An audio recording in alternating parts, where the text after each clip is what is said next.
perkongsian saya ini sedikit sebanyak memberi manfaat dan kita semua lebih mengenali apa itu Kincton dan dapat share dengan orang di luar sana, kita punya customer atau kawan-kawan kita tentang kepentingan produk Kincton Isotonik dan Kincton Mineral ya, yang mana memang sangat tersohor lah dalam company Elkon.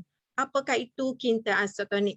Kalau ikut topik ni dikata kepentingan komunikasi selular dalam mengimbangi persekitaran dalaman.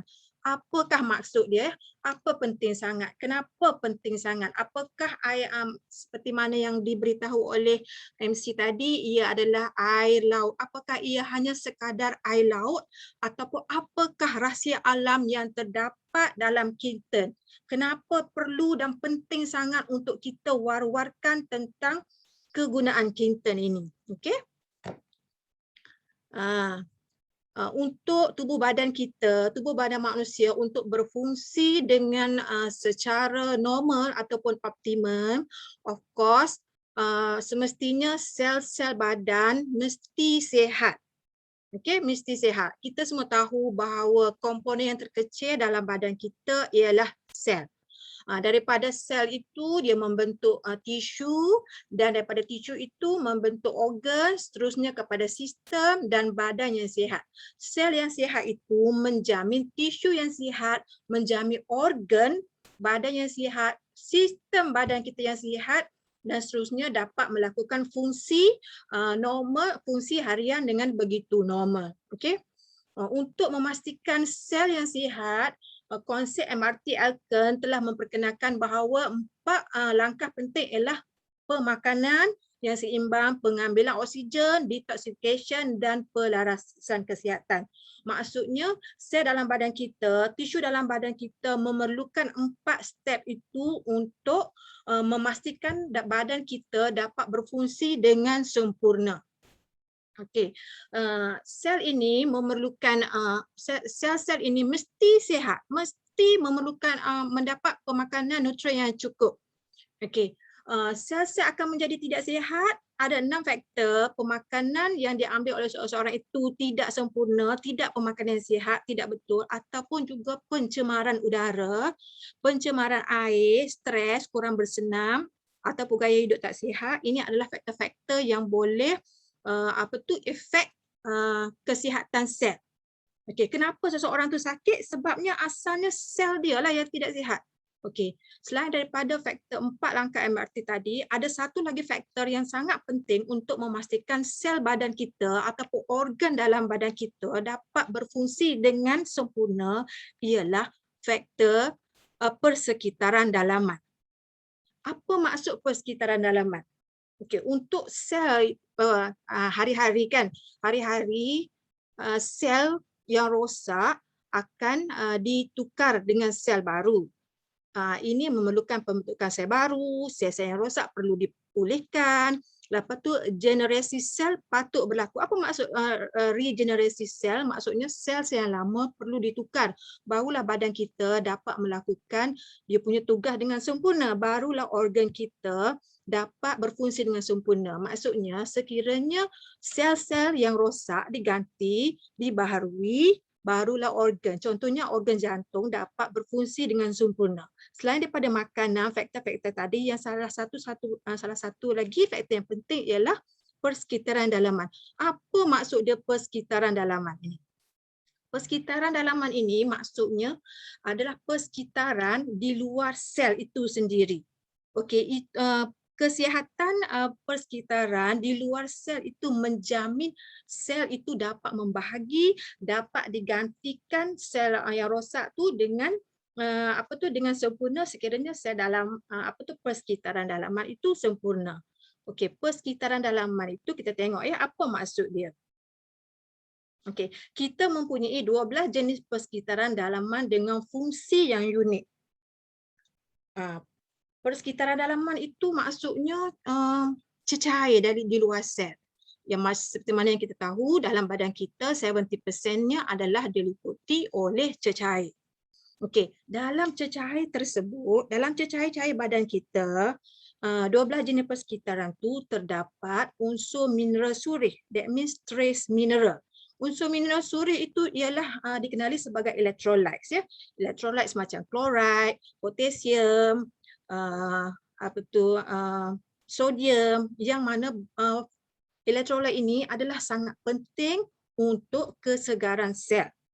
Okey. Kita ada 12 jenis persekitaran dalaman yang mempunyai fungsi yang unik. Maksudnya ini adalah 12 persekitaran ini mengandungi cecair yang melibatkan 70% cecair dalam badan kita tadi. Di dalam 12 jenis persekitaran ini terdapat trace mineral. Kenapa pentingnya trace mineral itu? Kerana ia adalah sangat penting untuk sel-sel kita tadi untuk memulih, untuk membentuk yang baru dan untuk berkomunikasi antara satu sama lain. Okey, kita tengok apakah jenis persekitaran dalaman yang mana melibatkan cecair dalam badan kita. Nombor satu ialah cecair cerebrospinal. Maksudnya persekitaran dalaman ini, cecair yang terdapat pada cerebrospinal ni, dia maksudnya cecair yang melindungi kita punya otak dan juga saraf tunjang, saraf tulang belakang. Nombor dua, air mata ya. Cecair air mata ini dia menjaga kita punya mata, kita punya persekitaran mata. Di dalam cecair-cecair ini terdapat mineral surih yang mana ia memastikan kesihatan mata, kesihatan kita punya saraf tunjang. Cecair nasal itu maksudnya cecair dalam hidung.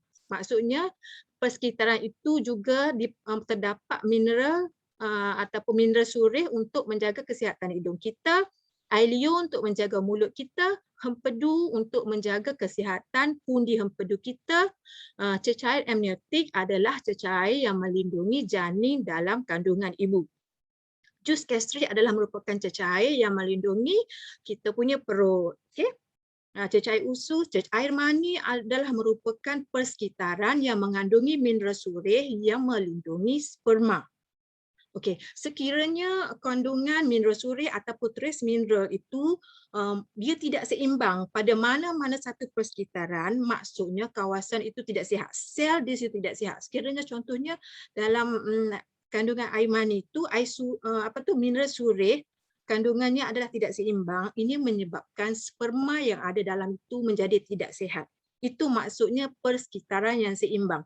Maksudnya dalam badan kita mineral surih tu terdapat dalam persekitaran tadi. Faham ke mineral surih? Okey ke so far? Okey. Okey.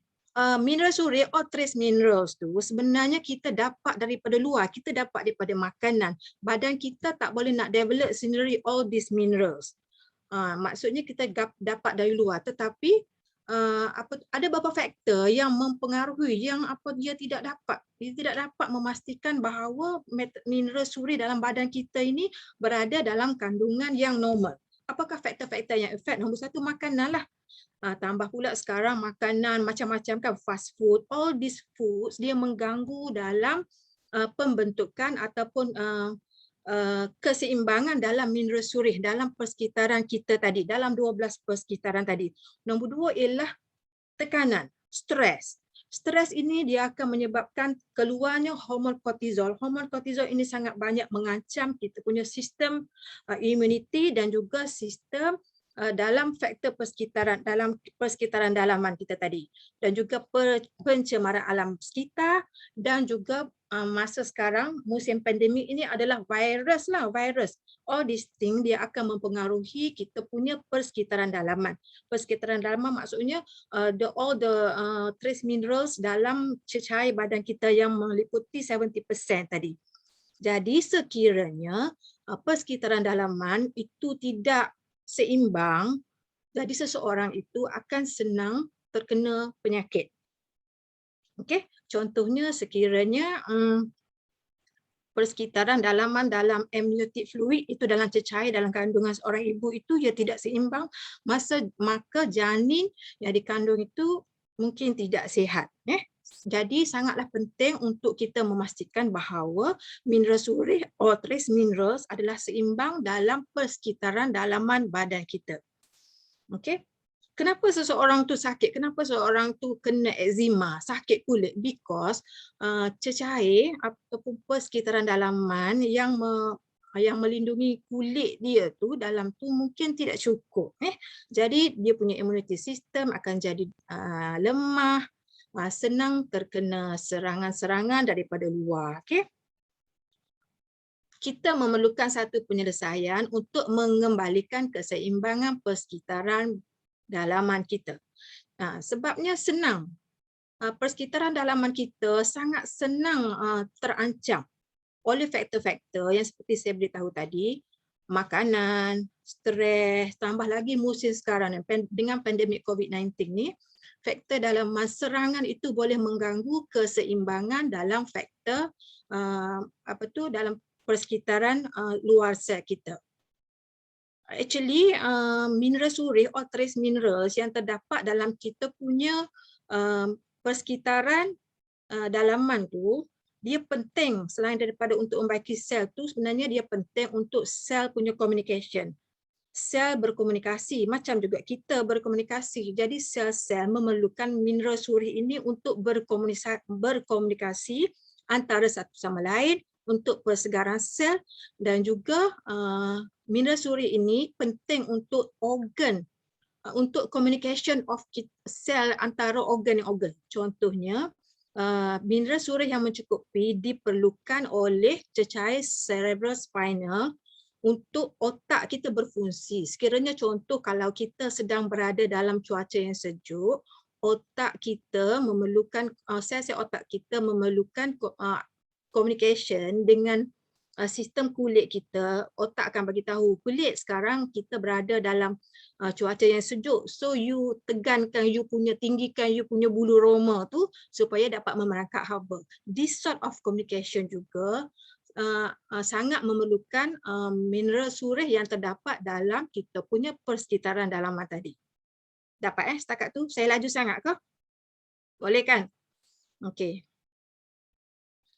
Okey, apakah penyelesaian dia? Kita nak makan, mungkin kita terdedah kepada makanan yang tidak sihat. Dengan keadaan sekarang, pandemik sekarang, ancaman virus, bakteria memang sangat senang kita dapat. So, where is the solution? Di manakah orang kata solution yang boleh kita dapat? Jawapannya ialah Quinton lah, Quinton, Alkene Quinton. Badan kita memerlukan antara 70 to 73 this element, what we call that trace minerals yang macam potasium, sodium, semua tu untuk memastikan badan kita, organ kita, sel kita dapat bekerja dengan sempurna. Tetapi Quinton di Alkene dia can supply 78 of elements. Lebih daripada badan kita, lebih daripada persekitaran dalaman kita perlukan. Hebat tak Alkene? Dia boleh maksudnya this is the solution. That's why orang sakit, kalau seseorang tu sakit demam kan, katanya demam, that means something wrong dengan dia punya persekitaran dalaman dan dengan dia punya electrolyte. Bila dia ambil Quinton, dia punya mineral surih electrolyte tadi yang tak cukup tu dapat diganti segera oleh Quinton. Maksudnya ia adalah satu kata solution yang tersedia, yang cukup lengkap, yang cepat. So that is why kita perlu memberitahu kepada orang lain tentang kepentingan. Sebenarnya kebanyakan orang yang tidak tahu, kalau kita di Alkene tidak menjelaskan kepada orang di luar sana, mereka just menganggap kita ini just air laut masin biasa. Actually this yang kita perlu tekankan adalah 78 elements ini yang sangat perlu untuk persegaran sel. Okey, kita tengok sejarah. Actually, seorang saintis Perancis namanya René Quinton, dia ni memang sangat suka mengkaji lah. Dialah researcher kan, dia mengkaji, dia telah menemui hubung kait antara air laut dalam dengan persekitaran dalam badan manusia. Maksudnya researcher dia pergi kaji laut dalam dan dia kata sama, di kandungan air laut dalam ni sama dengan kandungan plasma badan manusia. Maksudnya sangat bermanfaat untuk manusia, air laut dalam atau plasma hidup tadi. This plasma hidup, this air laut punya contents yang telah ditemui oleh researcher Rennie Quinton tadi, setelah dia check, dia bawa lab, dia kata benda ni sama dengan plasma hidup. Dia test, bawa balik this plasma hidup untuk memberi rawatan kepada 70,000 bayi Perancis yang dijangkiti penyakit kolera. Kolera ini adalah penyakit taun lah. Penyakit taun ni di mana mengalami diarrhea yang sangat teruk, yang mana nutrients dalam badan baby tu habis, lepas tu dia punya minerals memang keluarlah sebab diarrhea yang teruk. So this Encik Quinton ni replace, bagi this plasma hidup kepada baby, dan baby pulih sepenuhnya selepas 3 bulan. Begitu juga penyakit colitis. Colitis adalah penyakit kolon yang mana baby bertambah berat badan. Maksudnya maksudnya plasma badan baby yang hilang disebabkan oleh penyakit-penyakit tersebut dapat diganti balik, dapat dipulihkan balik dengan plasma hidup yang which we call Quinton. Okey, semasa Perang Dunia Kedua, ramai askar yang mengalami ketumpahan darah. Okey, jadi masa tu mana nak dapat blood bank kan? Tidak macam sekarang. Jadi apa yang dibuat pada masa itu, instead of pemindahan darah, ia digantikan dengan plasma hidup yang ditemui oleh Mr. Rennie Quinton tadi, dan kebanyakan askar itu dapat diselamatkan nyawanya.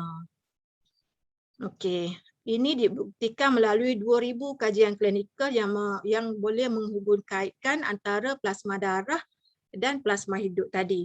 Sebenarnya plasma darah ini dalam darah kita kan, darah kita actually kalau kita cucuk darah kita tu, itu ada whole blood, kita panggil. Dalam whole blood tu dia ada sel darah putih, sel darah merah, and the plasma.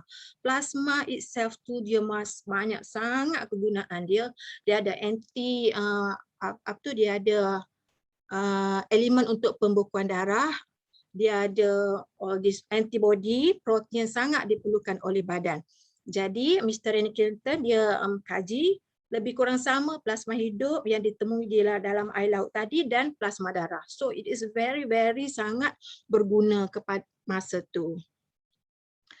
This is the anugerah yang dapatlah. Okay, kita kaji sikit sejarah apa itu plasma hidup. Actually macam ni lah. Di bumi banyak sangat khazanah, terlampau banyak sangat zat yang nutrien dalam bumi. Apabila hujan turun, dialihkan ke laut. Benda ni berlaku berjuta-juta tahun. Semua hujan tu mengalihkan semua zat-zat turun ke laut, and then laut berpusar, all the nutrients tu tersimpan dalam air yang berpusar tu. Di dalam lautan terdapat organisma yang itu phytoplankton. Phytoplankton itu adalah tumbuhan-tumbuhan di dasar laut yang mana dia melalui proses fotosintesisnya, dia boleh menyerap cahaya dan menukarkan kepada tenaga dan menghasilkan all these mineral surih. Okey, lepas tu this phytoplankton dimakan oleh zooplankton, iaitu creatures yang di dalam laut yang mana all this gabungan dua ni menghasilkan nutrien yang cukup hebat dan mengandungi mineral surih yang sangat berguna yang mana kontennya sama dengan plasma hidup, plasma darah manusia. That is why it's called plasma hidup. Sebab konten dia lebih kurang sama dengan plasma darah manusia dan juga persekitaran dalaman sel kita yang mana sangat bermanfaat. Bukan sekadar air laut biasa, dia mengandungi nutrients, dia mengandungi antioksidan, dia mengandungi what we call that unsur-unsur immune modulator. Okey, ini yang tadi saya terangkan tadi. Setiap tong air laut yang berpusar itu mengandungi 40,000 spesies plankton. Bayangkanlah 40,000 spesies plankton itu memberi manfaat yang sangat banyak kepada manusia.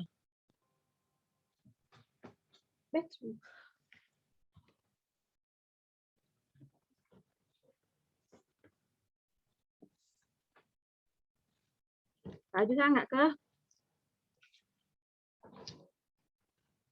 Okey, ini adalah ciri-ciri istimewa Quinton.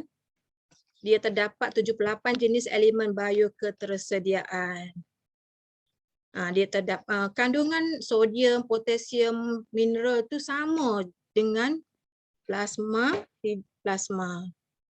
darah manusia. Satu lagi keistimewaan kinten, dia sangat halus dalam bentuk hablo yang mana ia sangat senang diserap oleh sel tanpa perlu dihadamkan oleh usus.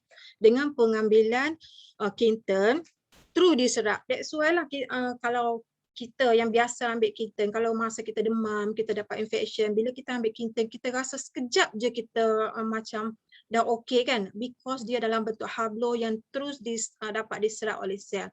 Boleh diambil oleh siapa sahajalah, even baby. Okey. Ini adalah tadi yang research yang telah dijalankan oleh ahli sains tadi. Dia kata sama komposisi berpadanan dengan cecair luar sel dan juga plasma darah manusia. Okey, apa tu? Dia juga mengandungi tenaga elektromagnetik yang menggalakkan komunikasi antara sel dan proses replikasi sel. Maksudnya electric magnet hubungan communication tu apa tu, dia membolehkan sel berkomunikasi antara satu sama lain dan menggalakkan penyembuhan. Tanpa bahan kimia, tanpa haba, tanpa sinar UV, diproses dengan begitu berteknologi di lab. Okay? Persekitaran dalam seimbang memerlukan unsur mineral surih yang lengkap, komposisi yang seimbang, bentuk hablo dan mempunyai tenaga elektromagnetik. Ini adalah persekitaran dalaman badan kita.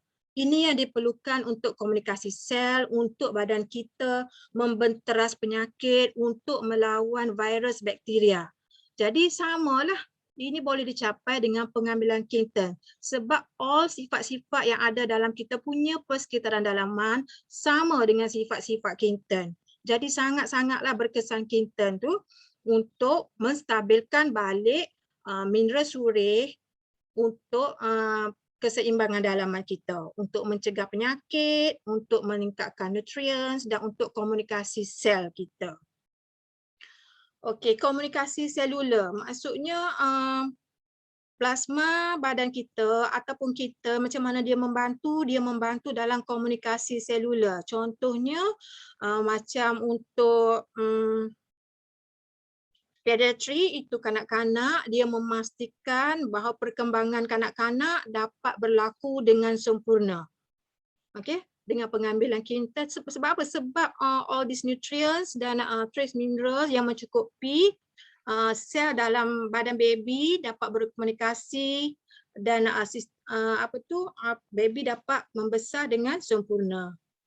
Dermatologi ialah kulit, dia dapat kerana di bawah kulit kita juga terdapat cecair luar sel dengan amount mineral surih yang cukup sempurna, dia boleh membantu dalam menyegarkan kulit, membantu dalam sakit-sakit kulit macam eczema kan, sebab dia boleh memastikan communication sel tu berlaku dengan baik. Begitu juga dalam masalah ginekologi, masalah penjagaan prenatal, jumlah mineral surih di dalam amniotic fluid seorang ibu mengandung. Macamnya seolah-olahnya amniotic fluid itu kan dia menjaga kebajikan baby, janin dalam badan. Dengan pengambilan kinten, ini boleh memastikan bahawa persekitaran dalam kandungan mother tu adalah sangat seimbang dan janin boleh membesar dengan sempurna, insya-Allah tanpa sebarang defek lah. Neurologi adalah untuk menjaga sistem saraf, sistem pernafasan. That's why kalau kita bacakan orang yang terkena COVID-19, dia menghadapi masalah pernafasan. So dengan pengambilan kinten, insya-Allah dapat membantu because ia membantu dalam kesegaran sel dalam sistem pernafasan dan seseorang tu boleh dengan pengambilan kinten yang dos yang baik boleh membantu semulalah sistem pernafasan. Begitu juga hormon, sesiapa yang mempunyai hormon yang tidak stabil, masalah period yang tidak stabil, pengambilan kinten juga dapat membantu sebab ia memberi seolah-olah dia memberi gambaran bahawa plasma darah kita yang mengelilingi sel tu adalah cukup dan sangat sempurna. Okey, plasma hidup mengaktifkan sistem imun untuk kesan perlindungan yang menguatkan badan. Okey, ini sangat pentinglah terutama dalam pandemik sekarang. Sebab it is found that bahawa dengan pengambilan kinten, sel darah putih yang mana adalah bertanggungjawab dalam menentang bakteria dan virus, dia mengaktifkan lagi sel-sel darah putih seperti leukosit, monosit tu dia sel darah putih dalam sistem limfatik kita, dia ada dua fungsi. Satu tu dia masuk dalam badan virus bakteria, dia menghancurkan, dan satu lagi tu dia macam dia ngap-ngap, dia makan. So dengan pengambilan kinten, fungsi sel darah putih yang makan virus tadi akan lebih hebat, dan bilangan sel darah putih yang bertindak sebagai askar untuk menentang bakteria, virus dan patogen tadi, dia punya tindakan makin banyak dan dia punya amount makin banyak. So it is advisable untuk kita mengambil kinten untuk kata prevention ataupun untuk merawat. So war-warkanlah di luar sana kepada sahabat kita tentang keberkesanan, tentang macam mana kinten boleh membantu dalam melawan patogen dan bakteria, especially musim sekarang. Plasma hidup membantu melindungi sel darah dan mengawal sel-sel imun. Dia menjaga sel-sel imun, okey. Jadi sangat baguslah. Plasma hidup syarat dengan mineral, antioksidan, immunomodulator dikelas sebagai selenium, silicon dan zinc. That's why lah kalau siapa yang rajin mengambil kinten, memang kulit dia lain lah, comel lah. Okey, ini adalah testimoni kita tengok ni jutawan Syah lah, antara yang sangat selalulah dia beli kinten dia untuk family, macam kita semua juga. Musim pandemik ni family Syah diuji lah sebelum dia terkena ni lah COVID-19. Jadi Syah telah bagi kepada husband dia kinten. Dengan pengambilan kinten, suami dia tidak mengalami gejala yang teruk lah, hanya berdemam-demam biasa, dan alhamdulillah dapat sihat dengan kinten. Ini Cikgu Farah yang mana telah membantu kawannya dengan memberi kinten, pesakit buah pinggang kembali sembuh. Ni baby ni rasa semua dah tengok baby ni ada masalah pernafasan, kurang ada masalah sawan. Dengan pengambilan kinten terbukti tadi kita tengok dia boleh membantu pediatrik, so alhamdulillah baby pun okey. Ini masalah pernafasan, persekitaran dalaman telah dibantu dengan pengambilan kinten dan masalah pernafasan tidak menjadi masalah lagi. So this is the function of kinten isotonic untuk membantu dalam persekitaran dalaman sel, untuk sel bekerja dengan lebih baik, sel dapat digantikan dan dapat dibaiki untuk memastikan kita punya kesihatan menjadi sangat bagus. Okey, suggestion pengambilan 1 to 2 mpu sebelum sarapan, 1 to 2 mpu sebelum makan pagi. It depends lah, tengok pada condition kita. Saya rasa itu saja perkongsian saya. Diharap perkongsian itu mendapat manfaat lah, kita lebih faham tentang kinten. Sekian, terima kasih.